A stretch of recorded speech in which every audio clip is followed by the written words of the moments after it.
Hello everyone, welcome to learn with Neelima. आज हम discuss करने वाले हैं सलमान रश्दी की फेमस नॉवल शेम को। ये नॉवल सिर्फ एक स्टोरी नहीं बल्कि power, politics, family honour, shame और ह्यूमन साइकोलॉजी पर एक पावरफुल सटायर है। अगर आप इंग्लिश लिटरेचर के स्टूडेंट हैं या यूजीसी नेट की प्रिपरेशन कर रहे हैं तो ये वीडियो आपके लिए बहुत इंपॉर्टेंट है। सबसे पहले बात करते हैं ऑथर सलमान रश्दी की। सलमान रश्दी का जन्म 19 जून 1947 को मुंबई, इंडिया में हुआ था। उन्होंने कैम्ब्रिज यूनिवर्सिटी से हिस्ट्री की पढ़ाई की। रश्दी को मैजिक रियलिज्म का मास्टर माना जाता है। मैजिक रियलिज्म एक लिटरेरी स्टाइल है जहां रियल वर्ल्ड के साथ मैजिकल या extra ordinary events naturally mix होते हैं। उनके नॉवेल्स में हिस्ट्री, पॉलिटिक्स, रिलीजन और आइडेंटिटी के थीम्स बार बार देखने को मिलते हैं। उनके कुछ फेमस वर्क्स भी हैं जैसे मिडनाइट चिल्ड्रन, शेम। रश्दी को बुकर प्राइज और बुकर ऑफ बुकर्स जैसे प्रेस्टिजियस अवार्ड भी मिल चुका है। अब हम नॉवल के बारे में बात करते हैं। नॉवल हमारा है शेम। ये पब्लिश किया गया था 1983 में। ये नॉवल ऑफिशियली पाकिस्तान के बारे में नहीं है। रश्दी खुद कहते हैं कि ये एक इमेजिनरी कंट्री की स्टोरी है, लेकिन रीडर्स इजीली समझ जाते हैं कि ये फिक्शनल कंट्री असल में पाकिस्तान को रिप्रेजेंट करती है। नॉवल में पाकिस्तान के पॉलिटिकल हिस्ट्री को फिक्शनल कैरेक्टर के थ्रू प्रेजेंट किया गया है। सबसे पहले समझते हैं टाइटल। नॉर्मली शेम का मतलब होता है एम्बैरसमेंट या गिल्ट, लेकिन इस नॉवल में शेम सिर्फ एक इमोशन नहीं है, ये सोसाइटी का वेपन है। लोग वुमेन को कंट्रोल करने के लिए शेम का यूज करते हैं। पॉलिटिक्स में लीडर अपनी फेलियर को हाइड करते हैं। फैमिलीज अपनी रेप्यूटेशन बचाने के लिए ट्रूथ को छुपा देते हैं। रश्दी दिखाते हैं कि जब शेम को दबा दिया जाता है तो वो एक डेंजरस वायलेंस बन जाता है। इस नॉवल की सेटिंग एक फिक्शनल कंट्री में सेट है। ये कंट्री पाकिस्तान से इंस्पायर है। टाइम पीरियड रफली पाकिस्तान की इंडिपेंडेंस के बाद के पॉलिटिक्स एरा है। मिलिट्री डिक्टेटरशिप, डेमोक्रेसी, करप्शन और पॉलिटिकल रिवल्री इस सेटिंग का मेजर पार्ट है। अब हम बात करते हैं इस नॉवल के इम्पोर्टेंट कैरेक्टर्स के बारे में। सबसे पहला और सेंट्रल कैरेक्टर उमर खयाम शकील है। उमर का जन्म बहुत अनयूजुअल सर्कमस्टेंसेस में होता है। उसकी 3 मदर्स हैं। उसका फादर ऑफिशियली कोई नहीं जानता। उसकी आइडेंटिटी हमेशा अनक्लियर रहती है। चाइल्डहुड से ही वो दुनिया से आइसोलेटेड रहता है। इसी वजह से उसके अंदर इमोशनल डेवलपमेंट प्रॉपर नहीं हो पाती है। बाद में वो डॉक्टर बन जाता है, लेकिन मॉरली वीक और सेल्फिश इंसान बन जाता है। उमर रिप्रेजेंट करता है आइडेंटिटी क्राइसिस और मोरल कंफ्यूजन को। Second character the 3 Shakeel sister, मतलब 3 शकील सिस्टर्स होती है। पहली चुन्नी, दूसरी मुन्नी, तीसरी बन्नी। तीनों एक ही हाउस में रहती है। सब क्लेम करते हैं कि उमर उनके बेटे हैं, लेकिन किसी को नहीं पता एक्चुअल मदर कौन है। ये सीक्रेसी ही उमर की पर्सनालिटी को डिस्टर्ब कर देती है। 3 सिस्टर सोसाइटी के शेम से बचने के लिए ट्रूथ को हाइड करती है। थर्ड कैरेक्टर है सूफिया जिनोबिया। सूफिया नॉवल की सबसे सिंबलिक कैरेक्टर है। उसका नाम ही विजडम का मीनिंग देता है, लेकिन बर्थ के बाद वो मेंटली स्लो डेवलप करती है। सोसाइटी उसको वीक समझते हैं। हर इंसल्ट और ह्यूमिलिएशन वो साइलेंटली एब्जॉर्व करती रहती है। धीरे धीरे उसकी अनसप्रेस्ड शेम एक वायलेंट मॉन्स्टर बन जाता है। मैजिक रियलिज्म के थ्रू रश्दी दिखाते हैं कि सूफिया इंसानों को मारने लगती है। एक्चुअली ये उसके अंदर का सप्रेस्ड इमोशन का सिंबल है। सूफिया रिप्रेजेंट करती है suppressed women, hidden anger, psychological violence और सोशल ऑपरेशन। फोर्थ कैरेक्टर है रजा हैदर। रजा हैदर एक मिलिट्री लीडर है। यह कैरेक्टर पाकिस्तान का मिलिट्री रूलर जनरल जिया उल हक से इंस्पायर्ड माना जाता है। वो डिसिप्लिन, रिलीजन और अथॉरिटी की बात करता है, लेकिन उसकी पॉलिटिक्स हाइपोक्रेसी से भरी होती है। अपनी फैमिली पर भी वो कंट्रोल रखना चाहता है। फिफ्थ, सिकंदर हरप्पा। ये पॉलिटिशियन है। ये पाकिस्तान के former prime minister Zulfikar Ali Bhutto को सिंबलाइज करता है। चेरिस्मेटिक लीडर है, पॉपुलर भी है, लेकिन करप्शन और एम्बिशन उसकी वीकनेस है। उसकी और रज़ा हैदर की रिवलरी नॉवल का पॉलिटिकल सेंटर है। सिक्स्थ है बिल्किस हैदर, रज़ा हैदर की वाइफ, सेंसिटिव और इमोशनल कैरेक्टर। पॉलिटिक्स का इफेक्ट फैमिली लाइफ पर कैसे पड़ता है, ये बिल्किश के थ्रू दिखाया गया है। सेवेंथ, अर्जुमान हरप्पा, सिकंदर हरप्पा की वाइफ, स्ट्रॉन्ग और इंटेलिजेंट वुमेन, पॉलिटिकल डाउनफॉल के बाद भी डिग्निटी मेंटेन करती है। अब हम समझते हैं इस नॉवल की प्लॉट वाइज समरी को। सोचो एक ऐसा देश जिसका नाम कभी डायरेक्टली नहीं बताया जाता, लेकिन उसकी पॉलिटिक्स, मिलिट्री रूल और सोसाइटी बिल्कुल पाकिस्तान जैसी लगती है। इसी फिक्शनल कंट्री में शुरू होती है शेम की कहानी। शेम एक नॉवल है।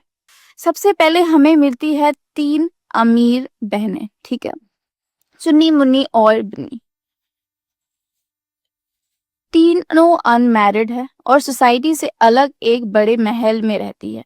एक दिन अचानक पता चलता है कि उनमें से एक प्रेग्नेंट है, लेकिन सबसे बड़ा राज ये है कि बच्चे का बाप कौन है और असली माँ कौन है, ये कोई नहीं बताता। सोसाइटी के सामने बदनामी से बचने के लिए तीनों फैसला करती है कि बच्चा सबका होगा। इसी तरह एक लड़के का जन्म होता है जिसका नाम उमर खयाम शकील होता है। उमर की जिंदगी शुरू से ही अजीब होती है। उसके पास 3 माएँ हैं, लेकिन एक भी असली आइडेंटिटी नहीं। वो कभी नॉर्मल बच्चों की तरह बाहर नहीं खेलता। उसकी मदर उसे दुनिया से दूर रखती है। इस आइसोलेशन की वजह से उमर इमोशनली इमेच्योर और सेल्फिश बनने लगता है। समय के साथ उमर डॉक्टर बन जाता है। बाहर से वो इंटेलिजेंट और सक्सेसफुल दिखता है, लेकिन अंदर से उसके पास ना मोरल वैल्यू है और ना ही किसी के लिए सच्चा कंसर्न। उसकी पूरी पर्सनालिटी आइडेंटिटी क्राइसिस का एग्जाम्पल बन जाती है। इसी बीच नॉवल का दूसरा प्लॉट शुरू होता है, पॉलिटिक्स का प्लॉट। जैसे देश में 2 पावरफुल लीडर उभरते हैं। पहला है सिकंदर हरप्पा, जो एक पॉपुलर और charismatic पॉलिटिशियन है। लोग उसे पसंद करते हैं, लेकिन उसके अंदर एम्बिशन और पावर की भूख भी है। दूसरे हैं रज़ा हैदर, जो डिसिप्लिन मिलिट्री लीडर है। वो रिलीजन, डिसिप्लिन और ऑर्डर की बात करते हैं, लेकिन धीरे धीरे डिक्टेटर बनने लगते हैं। दोनों के बीच पावर स्ट्रगल शुरू होता है। इलेक्शन करप्शन, बिट्रायल और मिलिट्री टेकओवर के थ्रू रज़दी पाकिस्तान की पॉलिटिकल हिस्ट्री को सिंबॉलिकली दिखाते हैं। अब कहानी में एंट्री होती है नॉवल की सबसे इम्पोर्टेंट कैरेक्टर सूफिया जिनोबिया की। सूफिया रज़ा हैदर की बेटी है। जब उसका जन्म होता है तो सबको एक परफेक्ट इंटेलिजेंट चाइल्ड की एक्सपेक्टेशन होती है, लेकिन सूफिया मेंटली स्लो डेवलप करती है। इस बात से उसके पेरेंट्स और सोसाइटी शर्म महसूस करते हैं। हर बार जब सूफिया से कोई गलती होती है या लोग उसका मजाक बनाते हैं, वो जवाब नहीं देती। वो अपनी सारी इंसल्ट और पेन को चुपचाप अंदर दबा लेती है।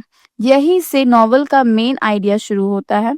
रज़दी कहते हैं कि सप्रेस्ड शेम कभी खत्म नहीं होता, वो एक दिन वायलेंस बनकर बाहर आती है। धीरे धीरे सूफिया के अंदर एक अजीब और डेंजरस ट्रांसफॉर्मेशन शुरू होता है। रात के अंधेरे में आसपास के जानवर और कुछ लोग मिस्टीरियस मरने लगते हैं। लोग समझ नहीं पाते कि ये मर्डर कौन कर रहा है। धीरे धीरे समझता है कि ये सूफिया है, लेकिन रज़दी इसे रियलिस्टिक तरीके से नहीं बल्कि मैजिक रियलिज्म के थ्रू दिखाते हैं। यानी सूफिया सिर्फ एक कैरेक्टर नहीं बल्कि सोसाइटी के दबाए हुए शेम और गुस्से के सिंबल बन जाती है। इसी दौरान उमर और सूफिया की शादी हो जाती है। उमर इस मैरिज को प्यार की वजह से नहीं बल्कि कन्वीनियंस की वजह से एक्सेप्ट करता है। वो कभी सूफिया के इमोशन को समझने की कोशिश नहीं करता। शादी के बाद भी सूफिया की मेंटल कंडीशन और खराब होती जाती है। उसके अंदर का दबा हुआ गुस्सा और वायलेंट इंस्टिंक्ट और भी पावरफुल बन जाता है। दूसरी तरफ पॉलिटिक्स और डेंजरस हो जाती है। सिकंदर हरप्पा और राजा हैदर एक दूसरे को बर्बाद करने में लग जाते हैं। मिलिट्री डेमोक्रेसी को हरा देती है। पॉलिटिकल रिवेंज शुरू हो जाता है। लीडर जेल जाते हैं, कुछ लोग एग्जीक्यूट होते हैं और कई फैमिलीज टूट जाती है। रज़दी यहाँ दिखाते हैं कि जब लीडर सिर्फ पावर के लिए लड़ता है तब सबसे ज्यादा नुकसान आम लोगों को होता है। नॉवल के फाइनल पार्ट में सूफिया अपने अंदर का शेम को और कंट्रोल नहीं कर पाती, वो पूरी तरह एक वायलेंट फोर्स बन जाती है। उसके एक्शन से हर तरफ फियर फैल जाता है। इसी वक्त पॉलिटिकल सिस्टम भी कोलैप होने लगता है। रजा हैदर की डिक्टेटरशिप भी उससे बचा नहीं पाती। सिकंदर हड़प्पा का पॉलिटिकल करियर भी खत्म हो जाता है। आखिर में ना पॉलिटिक्स जीतती है, ना पावर और ना ही फेक ऑनर, सिर्फ डिस्ट्रक्शन बचता है। नॉवल के एंड में सलमान रश्दी एक बहुत पावरफुल मैसेज देते हैं। वो कहते हैं कि जब सोसाइटी ट्रूथ को एक्सेप्ट करने के बजाय उससे छुपाती है, जब वुमेन को ऑनर और शेम के नाम पर कंट्रोल किया जाता है और जब पॉलिटिशियन मोरालिटी का ड्रामा करके सिर्फ पावर के लिए लड़ते हैं, तब उस सोसाइटी का रिजल्ट सिर्फ वायलेंस और डिस्ट्रक्शन होता है। अब हम बात करेंगे इस नॉवल के मेजर थीम्स के बारे में। First, the shame and honour. Novel का सबसे important theme society specially women को ऑनर और शेम के नाम पर कंट्रोल करती है। रश्दी दिखाते हैं कि एक्सेसिव शेम वायलेंस को जन्म देती है। Politics and corruption, power struggle, dictatorship और करप्शन पूरे नॉवल में प्रेजेंट है। पॉलिटिकल लीडर पब्लिक वेलफेयर से ज्यादा पर्सनल पावर में इंटरेस्टेड है। आइडेंटिटी क्राइसिस, उमर को कभी अपनी रियल आइडेंटिटी नहीं मिलती, इसी वजह से उसका पर्सनालिटी डेवलपमेंट इनकम्प्लीट रह जाता है। वुमेन एंड पेट्रियार्की, वुमेन को कंस्टेंटली कंट्रोल किया जाता है, उनकी फ्रीडम सोसाइटी के रूल के अंदर बंद रहती है। सूफियस ऑपरेशन का स्ट्रॉन्गेस्ट सिंबल है। Fifth, violence. वायलेंस सिर्फ फिजिकल नहीं है, इमोशनल वायलेंस भी इक्वली डेंजरस होती है। Suppressed emotions eventually destruction create करती है। सलमान रश्दी के नॉवल शेम सिर्फ पाकिस्तान की पॉलिटिक्स की कहानी नहीं है, ये हर उस सोसाइटी की कहानी है जहां रेप्यूटेशन को इंसानी इमोशंस से ज्यादा इम्पोर्टेंस दी जाती है। सलमान रश्दी हमें बताते हैं कि दबा हुआ शेम कभी खत्म नहीं होता, वो किसी न किसी रूप में वापस आता है और अक्सर उसके नतीजे वायलेंस, हाइपोक्रेसी और डिस्ट्रक्शन होता है। अगर आपको ये एक्सप्लेनेशन पसंद आई हो तो वीडियो को लाइक करिए, चैनल को सब्सक्राइब करिए। Thank you for watching.